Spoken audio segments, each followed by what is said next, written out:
এটা হচ্ছে নোকিয়া 105 বা নোকিয়া যত মোবাইল আছে এরকম দেখতে সবগুলো ডিসপ্লে যেবেলে পাল্টায় হেয়ে দেখাম এই ভিডিওতে। তো ডিসপ্লে অলরেডি আমি আনছি, সিমটা খুলে দিতেছি আর নাটগুলো খুলমু। ডিসি ড্রাইভার দিয়ে খুলতে আসি, ব্যাটারিতে চলে দিকে ডিসি আর এই কারেন্ট আছে তাহলে হইতে এসি। তো এই উপরে দিয়ে চারি দিলে মোবাইল বাগ হয়ে যায়। তারপরে ওই ডিসপ্লের কোনায় লক, এই কোনায় লক, ডাইন পাশে বাম পাশে লক দিয়ে খোলার পর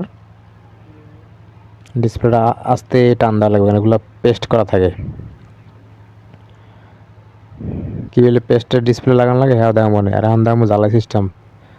তাহলে এই পিনগুলো ভালো মতো ক্লিন করতে হবে রজন দিয়া, তাহলে জ্বালাই গিয়ে ভালো মতো ক্লিন করে রাং ধরাইয়া এই যে ক্লিন করে নিছি। আর এই ডিসপ্লেটা ইনটেক পলিথিন উঠে দেখাইলাম আর এটা লাগামো। লাগানোর আগে এই পিঠে ভালো মতো রাং ধরান লাগবে, তা নাহলে জ্বালাই গেলে লাগবে না।